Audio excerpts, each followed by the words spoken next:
कुछ प्रश्न हैं।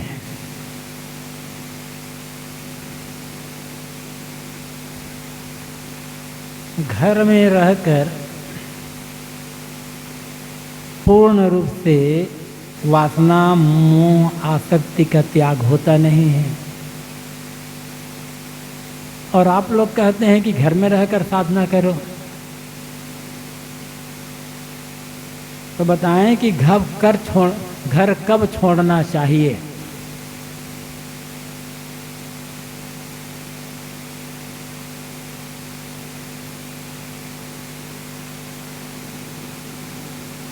प्रश्न अच्छा है। घर में मोह का वातावरण बना रहता है, इसलिए मोह छूटता नहीं है।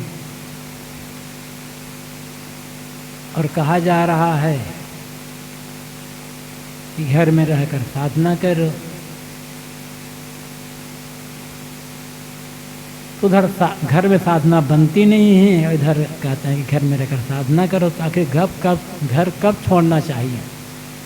जब तक मन में ये प्रश्न चल रहा हो कि घर कब छोड़ना चाहिए, तब तक नहीं छोड़ना चाहिए। क्योंकि अभी मन अधूरा है।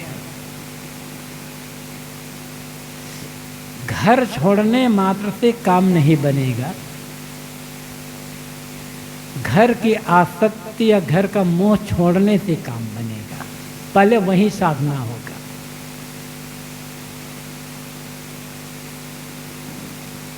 कहा जाता है तथागत बुद्ध के पास एक व्यक्ति आया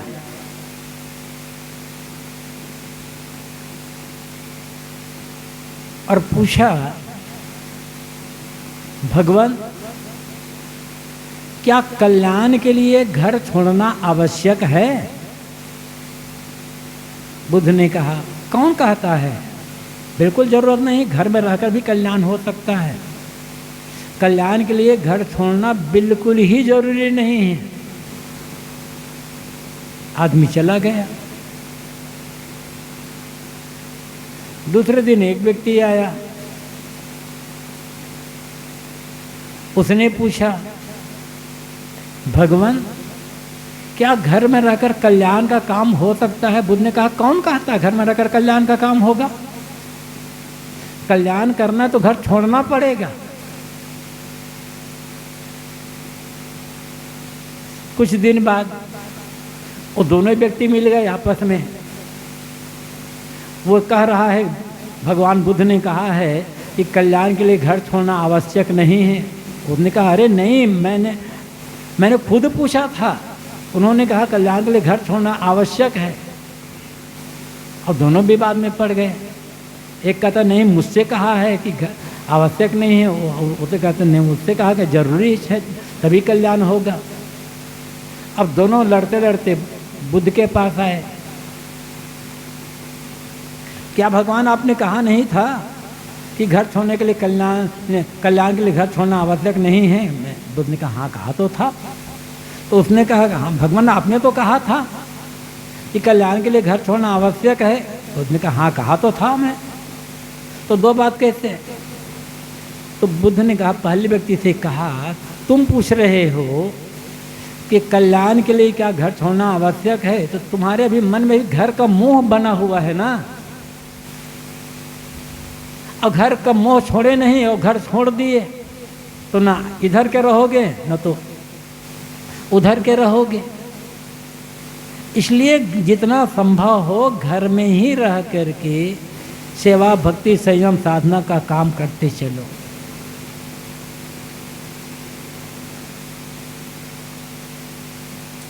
कि घर छोड़कर मठ में तो चले आए, लेकिन बाहर से तो घर छोड़ दिए हो, भीतर से नहीं छोड़े हो, क्योंकि मोह भी बना हुआ है। और जिसके मन में घर का मोह बना हुआ है वो व्यक्ति घर छोड़ दे तो उसका काम कैसे बनेगा?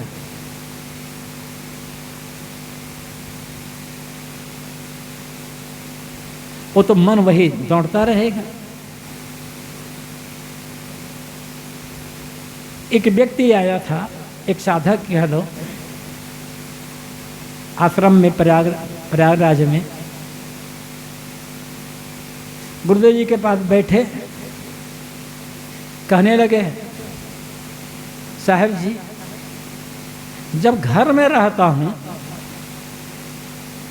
तब मुझे आपकी याद आती है, समाज की याद आती है, आश्रम की याद आती है, और लगता रहता बराबर कि कब गुरु जी के पास हम समाज में जाऊँ, वहाँ दर्शन करूँ, ये बराबर याद आती रहती है। और जब घर छोड़ करके यहाँ आ जाता हूँ आश्रम में, तो घर की याद आती रहती है कि वो न बिगड़ जाए, वो न बिगड़ जाए, तो क्या करूँ मैं, कहाँ रहूँ। गुरुदेव ने कहा घर में रह, घर में रहोगे कम कम यहाँ याद आती रहती है, अच्छी भावना बनी रहेगी। और यहाँ आ गए और ख्याल घर का बना हुआ है, तो न सेवा बनेगी न साधना बने, खुद देर तो चुपचाप भाग जाओगे अपने आप। तो कहाँ रह रहे हैं वो बड़ी बात नहीं है, स्थान का महत्व होता है, मन की दशा कैसी है ये महत्वपूर्ण होता है। पहले घर में रहते रहते जितना संभव हो सेवा, भक्ति, सत्संग, स्वाध्याय, संयम, साधना ये करते चलें। और करते करते जब मन बहुत कुछ मज जाए, कुछ आसक्ति घट जाए, विषयों प्रति आकर्षण घट जाए, सेवा करते हुए भी, प्रेम देते हुए भी लगे कि मैं अकेला हूं, ऐसा मन बन जाए, और तब लगे घर में रहते रहते अब बिना घर छोड़े काम नहीं बनने वाला है। कल्याण करना है तो घर छोड़ना ही पड़ेगा, ये निश्चय जब मन में हो जाए तब घर छोड़ना चाहिए। और ये निश्चय नहीं है तब जितना संभव हो घर में रहकर ही काम करना चाहिए। अधूरे मन से, आधे निश्चय से घर छोड़ देंगे तो फिर न इधर के रह पाएंगे न उधर के रह पाएंगे। क्योंकि आधे अधूरे मन से छोड़ा गया, मोह छूटा नहीं है, तो सत्संग में भी बैठेंगे ना तो मन भाई दौड़ता, और जब ध्यान करेंगे तब लगेगा लड़का ने पानी पिलाया होगा, भैंस को नहीं पिलाया होगा, पता नहीं लड़का ने दुकान को नौकर भर कर छोड़ दिया होगा, नौकर का तो ध्यान में वही सब आता रहेगा, फिर पता नहीं चल पाएगा। घर नहीं छोड़ना है, घर का मोह छोड़ना है पहले, और वहीं रहते रहते।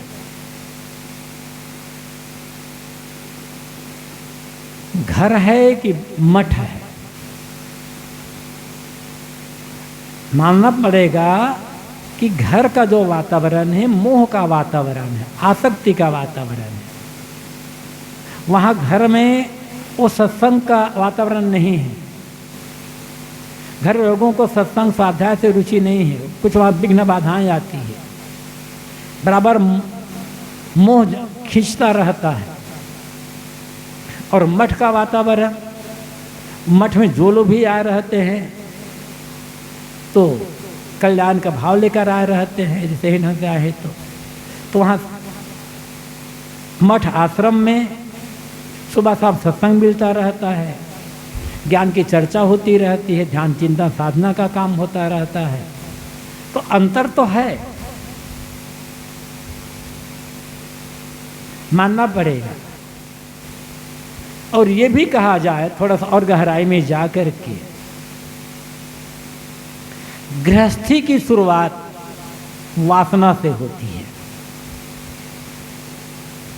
और मठ का निर्माण त्याग से होता है। तो अंतर तो है दोनों जगह।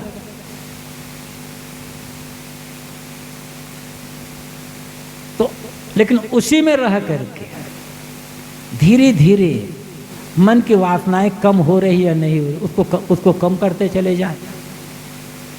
लोभ मोह है, वो लोभ मोह का त्याग करते चले जाए। कुल मिलाकर के बात इतनी है कि वहीं रहते रहते अपने को बहुत कुछ साधना पड़ेगा।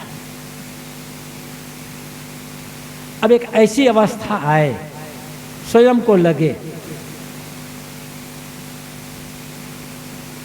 कि अब यहां रहने से पूरा काम नहीं बनेगा। आप वहीं रहकर, घर में रह करके जब जो कुछ सेवा का काम है वो तो करना पड़ेगा। सेवा का काम तो मठ में भी करना पड़ेगा। ऐसा नहीं है कि मठ में चले जाए तो बस सेवा का कुछ काम करना नहीं पड़ेगा। जो लोग सेवा के काम से घबराते हैं, सेवा के काम को ध्यान साधना में बाधक समझते हैं, ऐसे लोग कभी साधक नहीं बन सकते।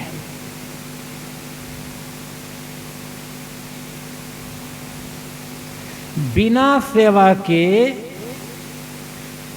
मन का मैल कभी धुलने वाला है नहीं।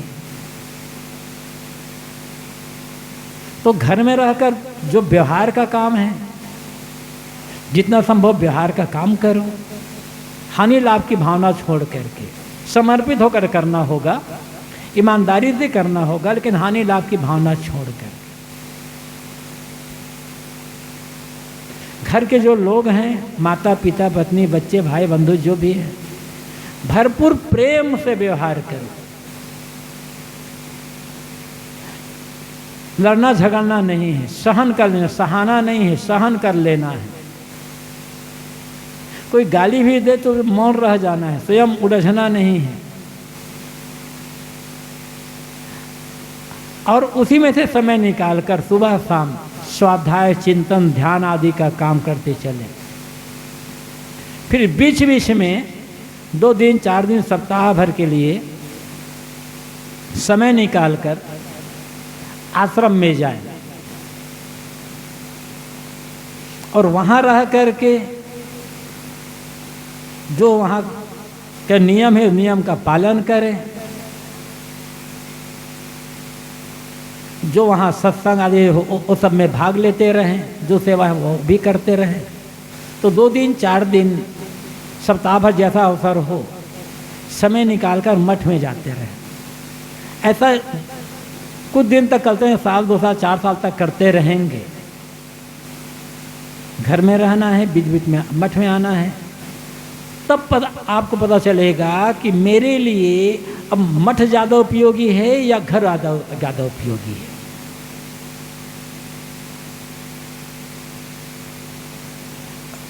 चूंकि मन तो मारना पड़ेगा हर जगह। अब एक कल्पना करो, एक मठ है, आश्रम, वहां पर साधु संत साधक रहते हैं। कुछ पुराने उम्र के हैं, 60 65 70 75 साल के हैं, कोई 40 50 साल के हैं, कोई 25 30 साल के ही हैं, क्योंकि सभी लोग रब प्रकाश से रहेंगे। अब आप कल्पना करो, आपकी उम्र 50 55 साल की है, आप मठ में आते हो, आश्रम में आते हो, तो वहाँ के जो साधक हैं आपको मेहमान मान करके, क्योंकि 2 दिन 4 दिन के लिए आपको मेहमान मान करके आपसे मेहमान जैसा व्यवहार करते हैं। कोई विशेष काम आपको नहीं बताया जाता, कभी थोड़ा बहुत कह दिया गया, विशेष काम को नहीं बताया जाता। आपको आदर मिलता है, सम्मान मिलता है। 2-4 दिन घर में रहे, मठ में रहे, आप लौट गए वापस। अब जब आप घर छोड़कर मठ में आ गए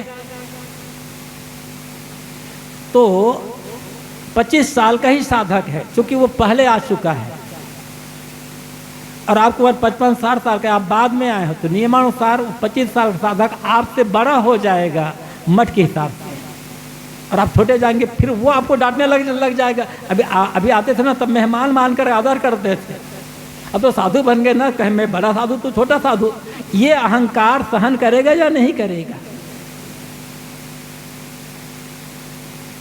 भाई नियम तो यही है कि जो पहले आए है वो बड़ा, जो बाद में आया वो छोटा। अब सोचो कि देखो हमारे बेटे से भी छोटा है और डांट रहा है हमको, उस समय मन को मारना बड़ा कठिन होगा भाई। छोटे डांटे बड़े डांटे, गुरु की डांट तो सहनी पड़ेगी, गुरु चाहे कम उम्र में हो, लेकिन गुरु भाइयों की डांट भी सहनी पड़ेगी। वो काम बताएगा, फिर चूंकि आप मेहमान बनकर आते हो तब काम नहीं बताया जाएगा, अब रहोगे तब काम तो बताया जाएगा, सेवा तो करनी पड़ेगी। अब सोचते हो अरे अच्छे से तो घर में ही था, कम से कम बेटा बहुत इज्जत तो करते थे, यहाँ तो कोई इज्जत करने वाला नहीं है। उसमें क्या दशा होगी मन की? तो ये समस्या भी आती है। अनेक लोग आते हैं आश्रम में, जब उन्हें कहा जाता है सरदार तो ठोकर तो लगेगी जब छोटे बड़े साधु डांटेंगे तब, तो भाई वो तो बड़ा है ना। तो बात यह है, मैं ये भी कह रहा था कि घर में रहते रहते जो सेवा है, स्वाध्याय है, ध्यान चिंतन है, भक्ति है, ये सब करते चले, बीच बीच में आश्रम में आते जाएं। अब फिर तुलना करें, अब घर का वातावरण बढ़िया है कि मठ का आश्रम बढ़िया है, कहाँ मुझे आराम मिले? ऐसा लगातार 2-3 साल तक तुलना करते चले। अब लगे नहीं, अब घर में रहना उचित नहीं होगा, अब तो मठ में ही आना होगा और मन मार करके आना होगा।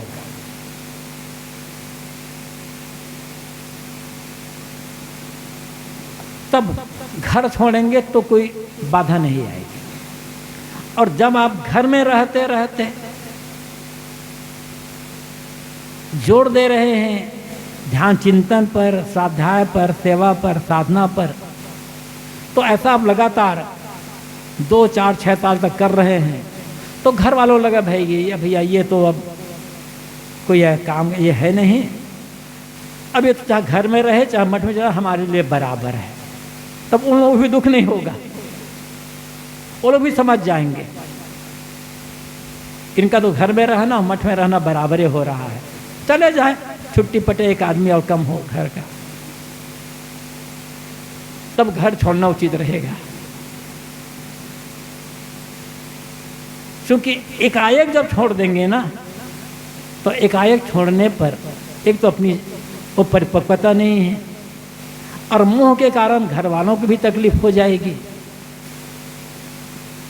लेकिन जब ऐसा होता रहेगा, आना जाना बराबर लगा रहेगा, तब धीरे धीरे घर वालों को भी मोह घटेगा, उन्हें भी लगे ठीक है भाई अब इसका मन है तो चले ही जाए। अब फिर जब आपने साथ लिया होगा, मोह छूट गया, तो अब मठ में आए तो घर की तरफ खिंचाव नहीं होगा। तो प्रश्न यह है कि घर कब छोड़ना चाहिए? जब ये प्रश्न खत्म हो जाए तब छोड़ना चाहिए। और प्रश्न कब खत्म होगा? जब घर का मोह खत्म होगा, तब खत्म होगा।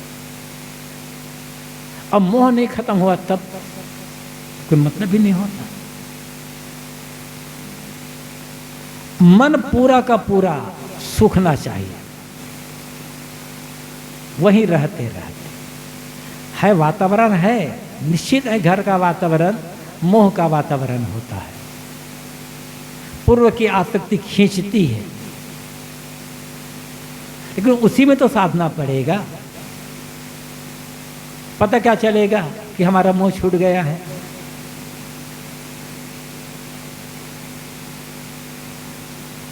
अनेक लोग हैं जो घर में तो रहते हैं लेकिन बिल्कुल साधु जैसा रहते हैं, और अनेक साधु ऐसे हैं 10, 15, 20 साल हो गए घर छोड़े, लेकिन बीच बीच में घर वालों को सलाह देते रहते हैं, देखो ऐसा करना, ऐसे इस साल फसल ये बोना, उस साल फसल वो होना। घर भी छोड़े हो ना, बाहर छोड़े भीतर तो नहीं छोड़े हो। तो वहीं रहते रहते पहले पकाना होगा मन को, अतः पक्का मन लेकर के जब आएंगे तो काम नहीं बनेगा।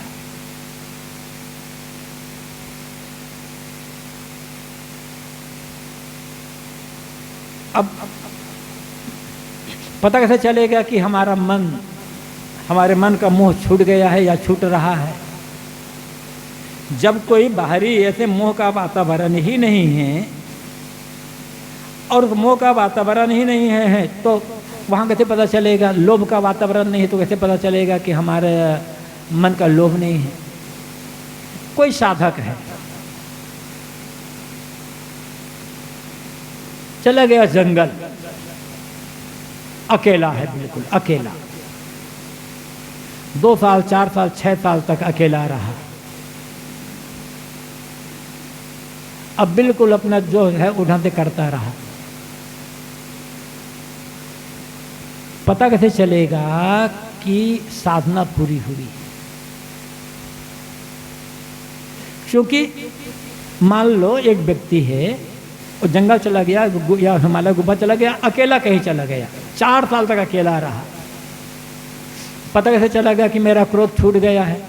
वहाँ कोई गाली देने वाला नहीं, निंदा करने वाला नहीं, काम बिगाड़ने वाला नहीं, परेशान करने वाला नहीं है। पता कैसे चलेगा?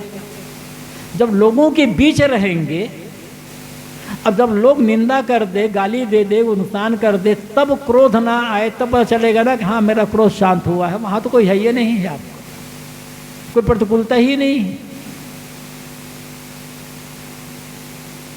कोई ऐसी चीज ही नहीं है जंगल में जिसे देख करके मन में लोभ जगे। जहां लोभ का वातावरण चारों तरफ से है, फैला हुआ है, और वहां रहते भी जब लोभ ना हो तब तो होगा। घर में रहते रहते चाहे पत्नी हो, चाहे कोई पिता हो, चाहे बेटा हो, चाहे भाई हो, चाहे कोई हो, 2-4 बात सुना दे, तब भी जब तकलीफ ना हो या तकलीफ कम होने लगे तब समझना होगा कि हाँ अब घर छोड़ने की तैयारी हो रही है। और थोड़ी थोड़ी बात में दुख हो रहा है, थोड़ी थोड़ी बात में हर्ष हो रहा है। मान दिया मन हरसिया, अपमाने तन छीन। कहीं कबीर पुकारी के तौलो माया में लौली। सदगुरु कबीर कहते हैं किसी ने मान दिया, सम्मान किया, कुछ लाभ हो गया, मन में हर्ष हो गया, अपने को बड़ा मानने लग गए। अपमाने तन छीन, किसी ने अपमान कर, निंदा कर दिया, मन में दुख हो गया। कबीर साहब कहते हैं तब तो समझना अभी मैं माया में डूबा हुआ हूं। इसका होगा, अपमान कर दे, कम से कम पूरा दुख है बिल्कुल नहीं हुआ तो दुख घटा या नहीं घटा। अपमान करना बिल्कुल दुख ना हो, ये तो ऊंचाई है, लेकिन अपमान करना पहले जितना दुख होता था क्या अब भी उतना दुख हो रहा है? और लगता नहीं उतना दुख नहीं हो रहा है, आधा हो गया है, चौथाई हो गया है। या सम्मान मिला, पहले जितना हर्ष होता था, जितनी खुशी होती थी लाभ मिलने पर, सम्मान होने पर, क्या अभी भी उतनी खुशी हो रही है? यदि उतनी खुशी हुई है तो माया में डूबे हुए हैं, फिर अभी तैयारी नहीं है कुछ। वो खुशी कम हो गई, चौथाई कम हुई, आधी कम हुई, 3/4 कम हुई, कम हो रही खुशी सम्मान में, तब समझना होगा अब माया को छोड़ने का काम हो रहा है, माया जीतने की तैयारी है। ऐसी स्थिति होने पर तब घर छोड़ने से काम बनेगा। यदि ऐसी स्थिति नहीं है तब घर छोड़ने से काम नहीं बनने वाला है। मरने के बाद आत्मा कहाँ जाती है? कहाँ जाना चाहते हैं?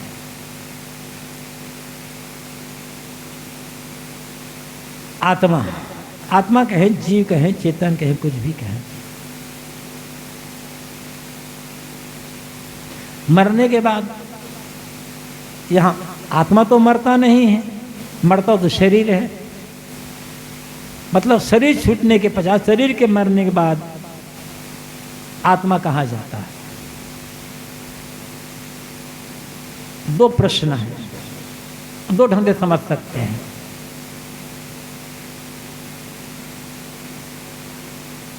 यदि मानते हैं कि आत्मा अमर है, तो अमर है तो इस शरीर के पहले भी तो किसी शरीर में रहा होगा ना। तो वो शरीर छूट गया, तब क्या हुआ? इस शरीर का निर्माण हो गया, इस शरीर में आ गई आत्मा।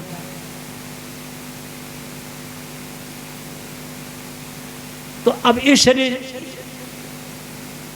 की मौत होगी, तो मौत दो प्रकार से है। शरीर तो मर रहा है, लेकिन शरीर का मोह नहीं मरा है अभी तक। संसार की आसक्ति नहीं छूटी है, वासनाओं में उलझा हुआ है मन, कर्म संस्कार बने हुए हैं। तो जैसे इस शरीर में गर्भ में आया, ऐसे अगले से इसे छूटने पर भी फिर गर्भ में जाएगा, फिर नया शरीर धारण करेगा, क्योंकि शरीर ही छूटा है ना। शरीर संसार का मोह तो नहीं छूटा है। और यदि इस शरीर रहते रहते ऐसी रहने में जीवन व्यतीत हुआ, शरीर में रहते रहते शरीर का मोह छूट गया, संसार में रहते रहते संसार का मोह छूट गया, और ज्ञान होने के पश्चात इतनी सावधानी से जीवन जिया गया, इतनी सावधानी से कर्म किए गए कि किसी भी कर्म में सकाम भाव नहीं रहा। मन पूरी तरह से निष्प्रिय निष्काम हो गया, कोई क्रियमान कर्म नहीं बना। सारी वासनाओं का क्षय हो गया, तो अपने आप रह जाएगा, मुक्त हो जाएगा। अब मुक्त होकर के कहाँ जाएगा? प्रश्न ये भी होता है। अनेक लोग प्रश्न करते हैं, मुक्त होकर के जीव कहाँ जाएगा? ये प्रश्न सदैव होता रहा है। इसीलिए अनेक मतों के गुरुजनों ने अपना अपना लोक बना लिया है, अमुक लोक, अमुक लोक, अमुक लोक। कोई कहता है कि जब जीव मुक्त हो जाएगा तो गोलोक में जाएगा। कृष्णोपासक लोग गोलोक मानते हैं। रामोपासक लोग जब मुक्त हो जाएगा तो साकेत लोक में जाएगा, उनके लिए उनका साकेत लोक है। किसी का ब्रह्म लोक है, किसी का शिव लोक है। कई पंथी लोग मानते हैं कि सतलोक है, मुक्त होकर सतलोक में जाएगा। कुछ लोग धूर धाम मानते हैं। जैनों में माना जाता है कि एक चंद्रशिला है, मुक्त जी संशिला में जाकर के रहेगा, ये जैनों की मान्यता है। इस सब इस प्रश्न का उत्तर है कि मुक्त होने के बाद जीव कहाँ जाएगा। लोग प्रश्न करते थे, समाधान के लिए उत्तर दे देते थे, लेकिन ऐसा कोई लोग कहीं है नहीं। एक प्रश्न को उत्तर देने का समाधान करने के लिए ये सारे लोगों की कल्पना की गई है। जब किसी लोक में गया तो मुक्त कहाँ हुआ? मुक्त का अर्थ होना है सब तरह से स्वतंत्र हो जाना, छूट जाना, सारे बंधनों से रहित हो जाना। तो मुक्त आत्मा अपने आप रह जाएगा शेष, बस यही कहा जा सकता है। बहुत पहले की बात है, एक बुजुर्ग व्यक्ति आया था आश्रम में प्रयागराज में। ये प्रश्न किया, महाराज जीव मुक्त होकर के कहाँ जाएगा? तो अपने ढंग से समझाया, चुप हो गया। सत्संग समाप्त हुआ तो फिर पूछा, महाराज जीव मुक्त होकर ये कहाँ जाएगा? बताया भाई कि कहाँ जाएगा, अपने आप रहेगा, किसी में मिलेगा नहीं, हो जाएगा। चला गया। जलपान करने गए वो, और जलपान करके फिर आ गया कमरे में। जी महाराज जीव मुक्त होकर के कहाँ जाएगा? तब मैंने कहा, अब अब समझाया, लेकिन बस फिर वही प्रश्न, बार बार वही प्रश्न। तो मैंने कहा अच्छा ऐसा करो, मुक्त होने का साधना करो, जब ठंडी लगेगी ना, जब ठंडी मौसम ठंडी लगे तो मुझे बताना, मैं व्यवस्था करूँगा कहाँ रहना है। अब क्या कहा तो उसको, मुक्ति में जब ठंडी लगेगी तब बताना, रजा व्यवस्था कर देंगे। बिना मतलब के प्रश्न, बिना मतलब के प्रश्न, कोई मतलब नहीं। मुक्त का अर्थ क्या है? सारे बंधनों से छूट जाना। शरीर छूट गया, अब कहीं जाना नहीं है, तो अपने आप रह जाएगा, आत्मस्थित अपने आप में रहेगा। इसके अलावा और कोई उत्तर नहीं दिया जा सकता है, क्योंकि उसकी व्याख्या की ही नहीं जा सकती। हम शरीर में हैं, हम जो कुछ भी व्याख्या करेंगे शरीर की व्याख्या करेंगे। शरीर में क्या क्या होता है, कि कैसी स्थिति रहती है। अब जब शरीर छूट जाएगा, जिनका शरीर छूट गया वो कुछ बता नहीं सकता, और हम उन्हें देख नहीं सकते, तो उसके बारे में जो कुछ भी कहा जाएगा अनुमान के आधार पर, विवेक के आधार पर। एक तरफ जड़ तत्व है, एक तरफ चेतन है, और नियम है कि इस दुनिया में, इस पूरी प्रकृति में एक नए कण का निर्माण नहीं होगा और एक कण का सर्वथा विनाश नहीं होगा, रूपांतरण हो जाएगा। तो जब एक जड़ कण का विनाश नहीं हो सकता है तो चेतन का विनाश कैसे होगा? वो अपने आप रह जाएगा, बताया नहीं जा सकता वो कहाँ रहेगा। तो बात यह है कि मरने के बाद आत्मा कहाँ जाएगा। यदि कर्म संस्कार है, संसार की वासना है, तो फिर संसार में आएगा, फिर नया शरीर धारण करेगा। घा घा घट बिन से घट होई। सदगुरु कबीर कहते हैं एक शरीर के निर्माण होने पर नए शरीर का निर्माण होगा, क्योंकि शरीर का त्याग हुआ है, शरीर की वासना का त्याग नहीं हुआ है। साहब ने बीजक में और कहा है, हंस उड़ाने ताल सुखाने चहले बिंदा पाओ। होता क्या है, पहले तालाब का पानी सूख जाता है, तो तालाब के पास आसपास रहने वाले पक्षी वहां से उड़ जाते हैं, क्योंकि तालाब में पानी ही नहीं रह गया। जो ऐसे पक्षी हैं मछली में खाने वाले, वो लोग पानी रहता था तब भी मन खाते थे, पानी नहीं रहा, सूख गया बिल्कुल तालाब, तो पक्षी उड़ के, पहले तालाब सूखता है तब पक्षी उड़ जाते हैं। यहाँ सदगुरु कबीर कहते हैं हंस उड़ाने, पहले हंस उड़ा, पक्षी उड़ गया, उसके पश्चात तालाब सूख गया। उड़वासी साहब के, लेकिन आश्चर्य क्या है, हंस उड़ भी गया, तालाब सूख भी गया, लेकिन हंस के पैर कीचड़ में फंसे रह गए। आप कहेंगे ये कैसे होगा? जब कीचड़ में पैर फंसे रहेंगे तो हंस उड़ा कैसे, और उड़ गया तो पैर फंसे कैसे रह गए? यही है कबीर साहब की उलटवासी। यहां अर्थ क्या है? हंस ये जीव है, सरोवर तालाब ये शरीर है। जीव रूपी हंस के उड़ जाने के पश्चात ये स्वरूप रूपी सरोवर सूख जाता है, बिल्कुल फिर सड़ने करने लग जाता है।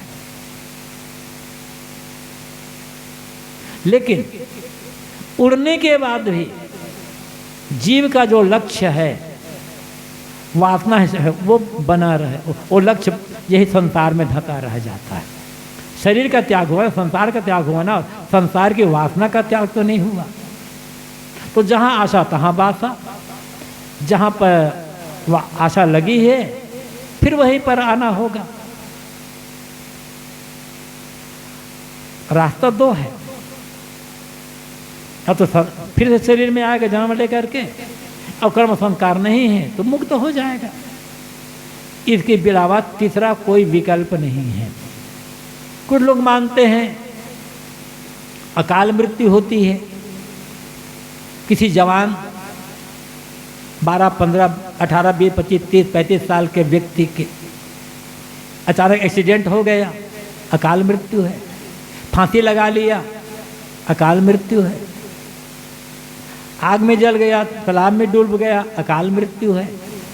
तो कहते हैं कि जब अकाल मृत्यु है तो वो भूत प्रेत बन जाता है, भटकता रहता है।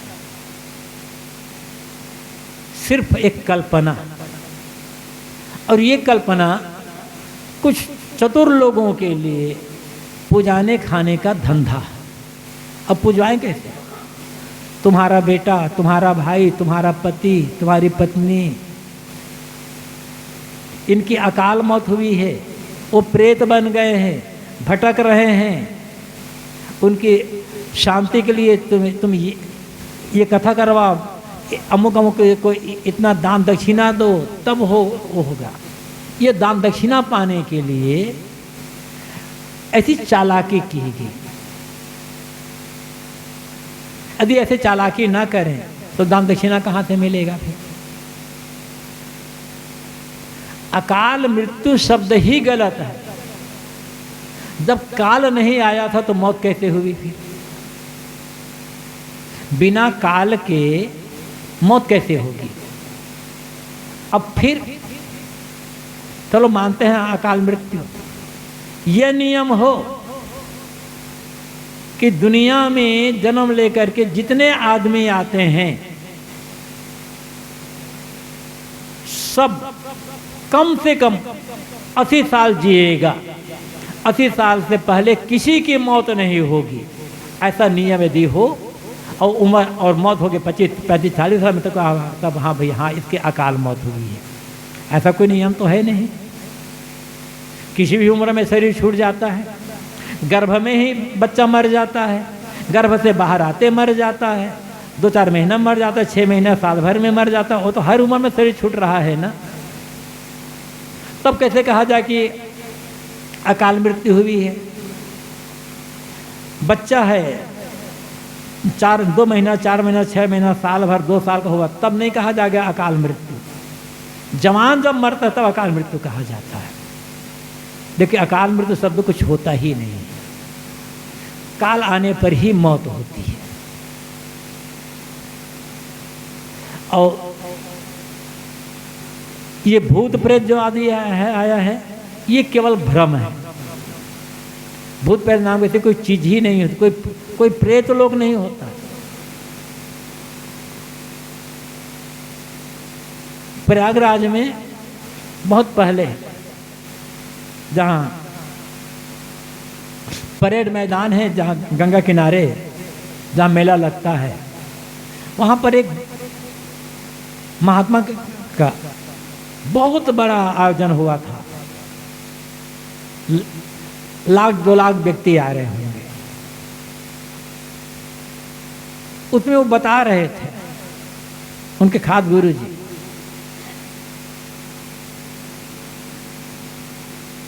कि तुम्हारे परिवार में जब किसी की अकाल मृत्यु हो जाएगी या होती है तो प्रेत बन जाता है, और प्रेत को बड़ी तकलीफ होती है।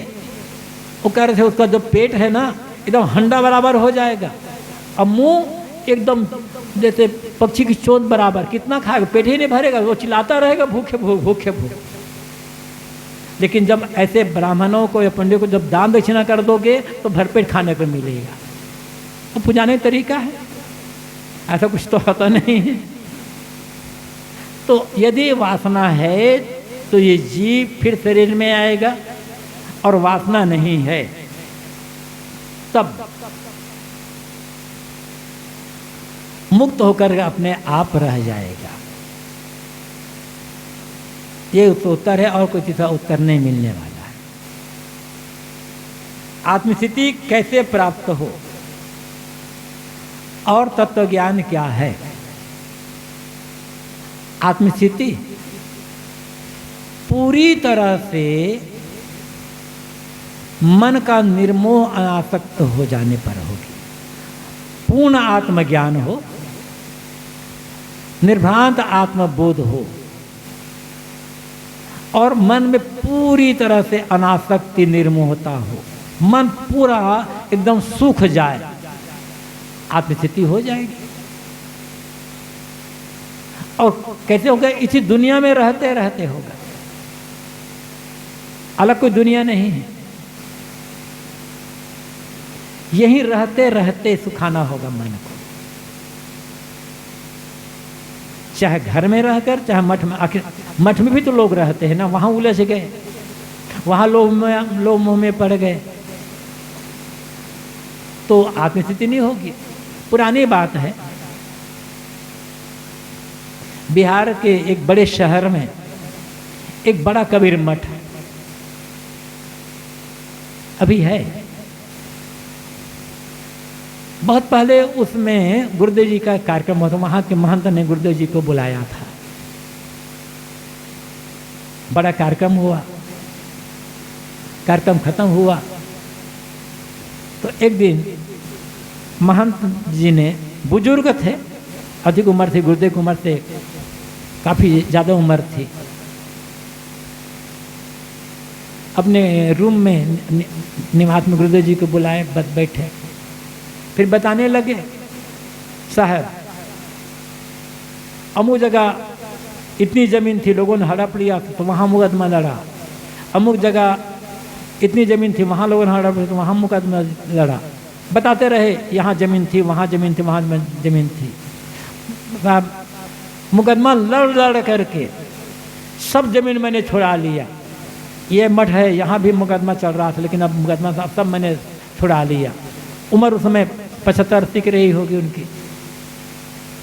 गुरुदेव जी सुनते रहे। गुरुदेव ने कहा, साहब आपने बड़ी मेहनत की, बड़ा आपने काम किया, फिर ये तो अच्छा हुआ, लेकिन फिर गुरुदेव ने पूछा, साहब मन शांत है या नहीं है? कहा, वो कहाँ शांत होने वाला है, तो इतना आपने छुड़ाया, तो अच्छा काम किया, लेकिन मन शांत नहीं हुआ तो इतना छुड़ाने का मतलब क्या हुआ? फिर जिम्मेदारी थी, महंत थे, मुकदमा लड़े, सब कुछ किए, अब मुकदमा लड़ते लड़ते ही जीवन बर्बाद हो गया, अब मन शांत ही नहीं हो रहा। अति तालकुमान में कह रहे हैं कि मन कहाँ शांत होने वाला है, तो केवल घर छोड़ने से काम थोड़े बन जाएगा, आत्मस्थिति थोड़े हो जाएगी। पूरी निर्मोहता जहाँ है, जिम्मेदारी वो करना होगा, लेकिन मुख्य जिम्मेदारी अपने लिए है।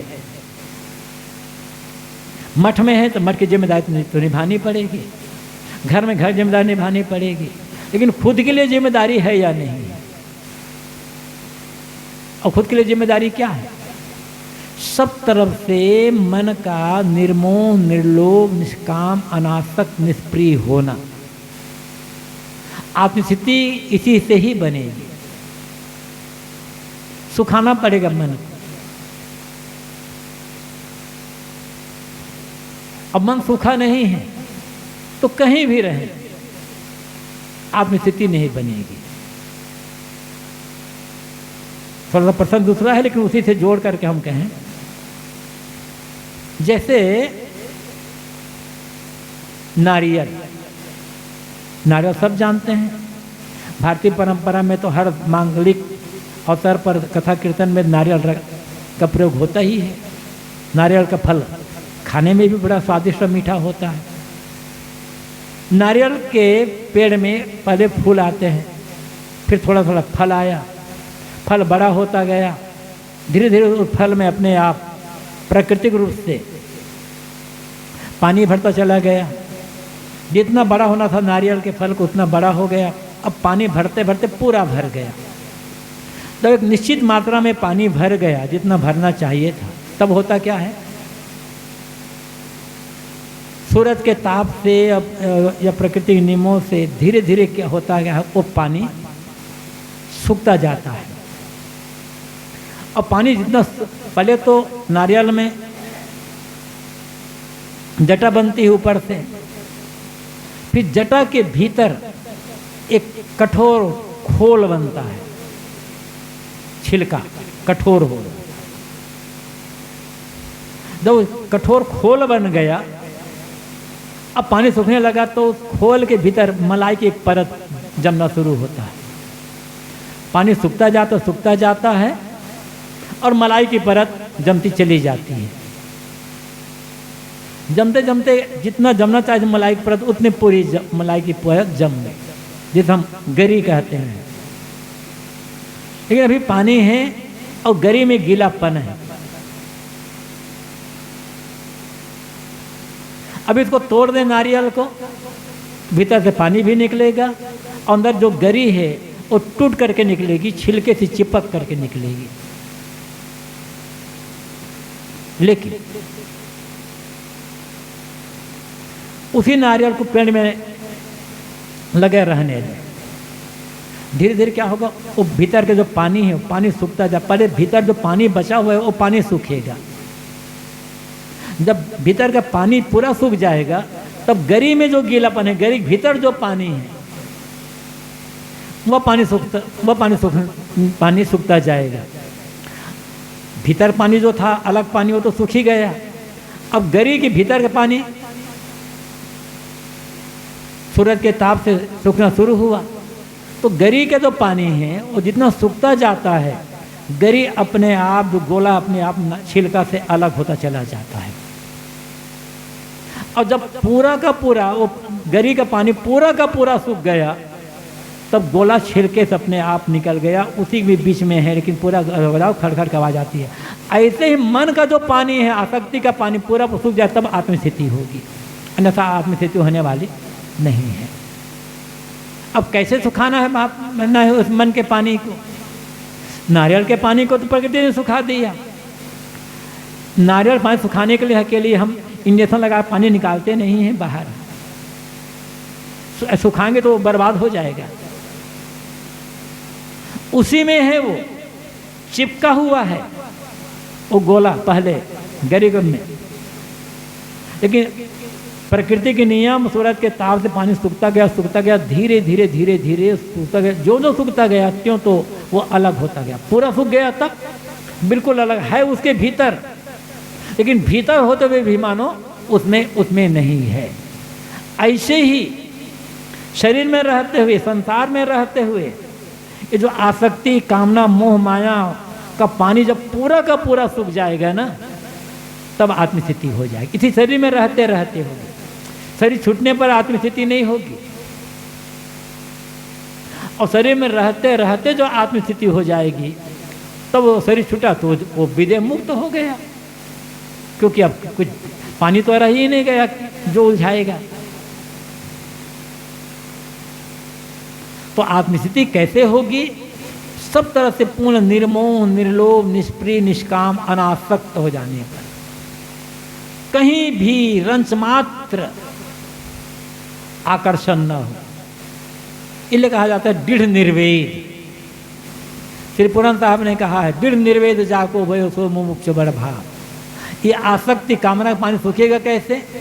जब शरीर और संसार के प्रति और शरीर संसार के जो भोग हैं उनके प्रति बिल्कुल घृणा, जैसा आदमी प्रति घृणा नहीं,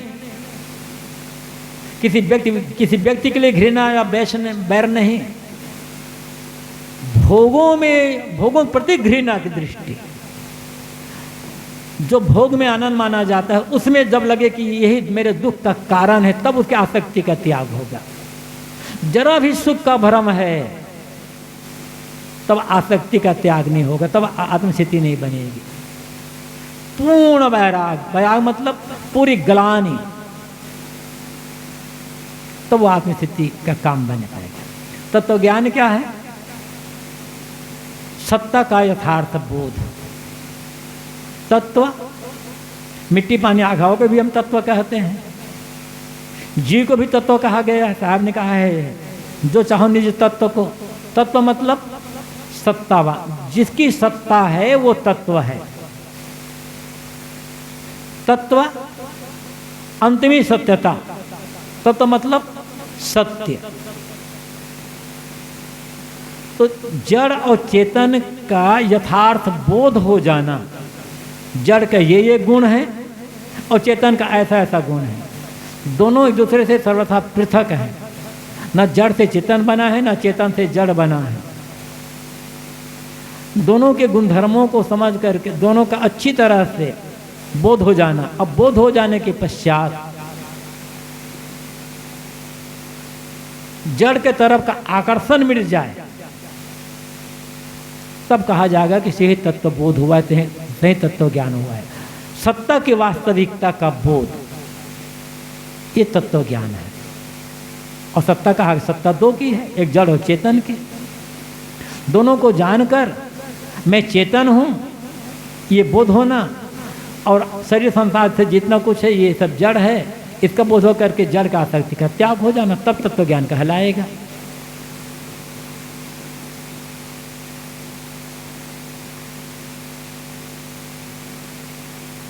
आखिरी जो प्रश्न है ये सबसे कठिन प्रश्न है। क्या चींटी और आदमी की हत्या में बराबर पाप लगता है?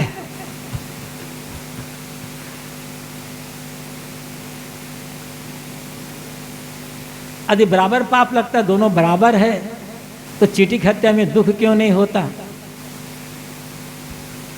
चींटी की हत्या में दुख क्यों नहीं होता? पहला कारण यह है कि चींटी के लिए मोह नहीं होता।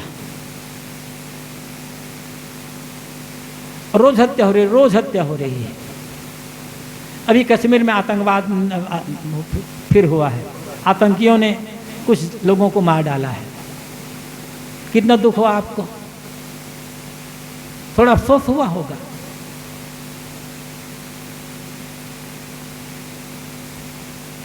लेकिन दुख हुआ है क्या? हमारे देश के जवान हैं या जवान तो देश के नागरिक हैं, कितना दुख हुआ। आतंकवादियों पर थोड़ा गुस्सा आया होगा, कहा होगा सरकार निकम्मी है, कुछ और आया हुआ होगा, लेकिन दुख तो नहीं हुआ ना। क्यों? जो लोग मरे उनके लिए हमारे मन में मोह नहीं है। रोज मर रहे हैं, रोज मर रहे हैं, और रोज 10-50 लोगों की हत्याएं हो रही, रोज। कहाँ दुख होता है? क्योंकि लगाव नहीं है। और जिनके लिए लगाव होता है ना, उनकी हत्या तो दूर, ये सुन लिए कि उनको जुकाम हो गया है, बस चिंता शुरू हो जाती है। किस लिए? मोह बना है, इसलिए। जब चींटी और आदमी में अंतर तो है, वैसे देखेंगे तो हत्या यदि जानबूझ करके सोच समझ कर हत्या की जा रही है, तो संस्कार तो दोनों बने, हत्या का जो संस्कार तो दोनों में बनना है। फिर भी चींटी और मनुष्य में अंतर होता है। चींटी के प्रति और आदमी प्रति होता है। आतंकवादियों ने मारा है, वो तो उनका तो सब कुछ तन मन सब सड़ा हुआ ही है, उनके लिए कुछ नहीं कहना अभी। लेकिन आदमी जब किसी की हत्या करता है, तो जब तक बड़ा क्रोध नहीं आएगा, प्रबल द्वेष भाव या बैर भाव नहीं आएगा, एकदम क्रोध नहीं आएगा, तब तक आदमी प्रायः हत्या नहीं करता है। कभी कभी गैर इरादतन हत्या भी हो जाती है, इरादा नहीं है मारने का, को थोड़ा गुस्सा आया लाठी से मार दिया, लेकिन लाठी इसी जगह पड़ गई, आदमी मर गए, तो गैर इरादतन हत्या उसे कही जाती है। लेकिन मुख्य हत्या में मुख्य कारण लाठी मारा, वहां भी क्रोध ही कारण है। बिना क्रोध के लाठी तो नहीं मारा जाएगा, बिना क्रोध के तो पत्थर फेंका तो नहीं मारा जाएगा। तो आदमी की हत्या में मुख्य कारण है क्रोध। अब क्रोध किस लिए आया वो बात अलग है, किसी कारण से भी क्रोध आता, लेकिन बिना क्रोध के हिंसा हत्या की भावना हुए आदमी हत्या नहीं करेगा। चींटी के लिए कितना क्रोध आता है, वहां तो क्रोध कुछ नहीं आ रहा है। हाँ, कभी चींटी काटती है तो आदमी तिल मिला जाता है जरूर, और वहाँ भी कुछ लोग तो मारने के हिसाब से मार देते, कुछ लोग ऐसे हटाने के हिसाब से मारते हैं। तो जो क्रोध है तो दोनों का हत्या बराबर हो, दोनों का संस्कार दोनों बराबर बने। और क्रोध का भाव नहीं है, मोह का भाव नहीं है, तब संस्कार अलग अलग हो जाएंगे। अब बताइए भाई, चींटी की हत्या पर दुख क्यों नहीं होता? क्योंकि चींटी के लिए मोह नहीं है भाई। पक्षी को भी मार देते हैं, उसके लिए मोह नहीं है। अब कोई आदमी एक तोता पाला हुआ है, वो मर जाता है तब उसे दुख हो जाता है। ऐसे तमाम तोतों को मारा जा रहा है लेकिन उससे दुख नहीं होता। दुख होने में आत्मीयता का भाव है, मोह ये हमारे हैं ये भाव है, और मोह का भाव है।